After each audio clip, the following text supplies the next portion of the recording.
je rappelle le vocabulaire. On a en haut de la division à gauche le dividende, à droite le diviseur, en dessous le quotient et en bas le reste.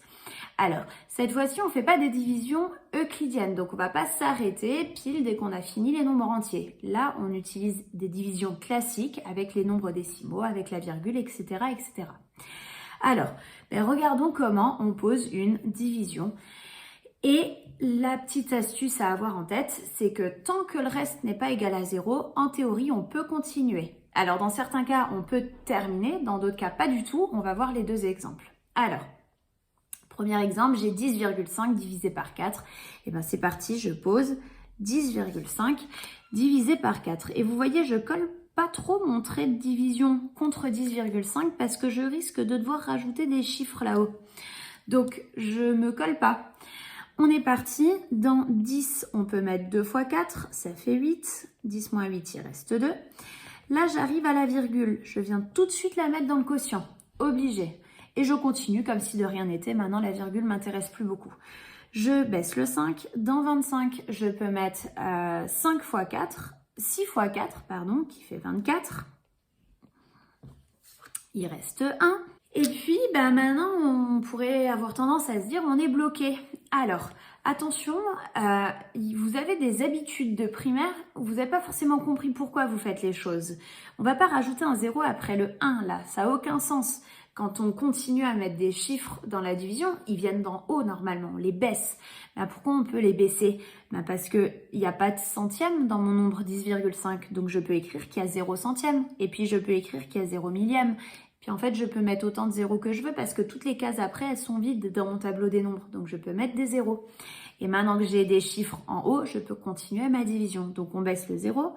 Dans 10, on peut encore une fois mettre 2 fois 4 qui va nous donner 8. Ça nous donne donc 2.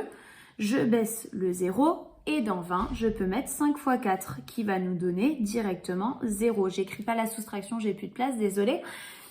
Et donc là, je suis bien arrivée à 0, j'ai terminé ma division et donc le quotient, c'est pile 2,625.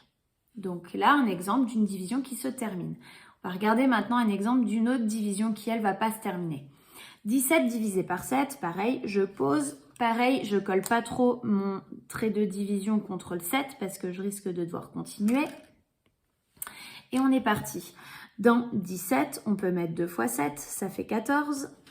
17 moins 14, il reste 3. Et là, je suis embêtée, j'ai plus de chiffres. Non, en fait, je rajoute que c'est virgule 0. Puis je peux en mettre autant que je veux des zéros.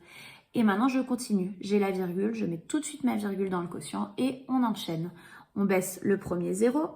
Dans 30, je peux mettre 4 fois 7, ça fait 28. Il reste 2. Je baisse le deuxième 0. Dans 20, je peux mettre 2 fois 7, ça fait 14, donc il reste 6. Je baisse encore un 0.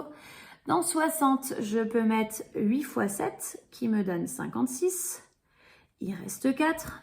Je baisse encore un 0. Dans 40, je peux mettre 5 fois 7, qui fait 35. Il reste 5. Je peux encore rajouter un 0, baisser le 0. Et en fait, on a l'impression que les nombres ici, ils arrivent un peu n'importe comment. On a un peu tous les nombres. Et donc là, on sent bien qu'on va avoir du mal à finir la division parce que ça arrive complètement au hasard. Vous pouvez, si vous voulez, essayer de la continuer. Je vous assure que ça ne s'arrête pas.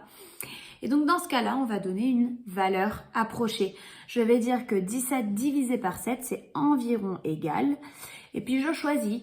Ou alors, l'exercice m'oblige à prendre une décision. Si je veux une valeur approchée au dixième, au centième, au millième. Dans certains exercices, on va vous demander la valeur approchée par défaut, par excès. Dans d'autres, on vous laisse choisir la plus proche des deux. Et moi, je vais prendre une valeur approchée au centième près. Donc, je vais garder 2 chiffres après la virgule. Et vous voyez qu'ici, on a 428. 428, j'ai le choix entre 420 et 430. 428, c'est plus proche de 430. Donc, je vais dire que c'est environ 2,430, donc 43. J'écris pas le dernier 0 parce qu'il sert à pas grand-chose ici. Et voilà pour ma division, entre guillemets, normale. J'espère que c'est bon pour vous. Bon courage pour les exercices.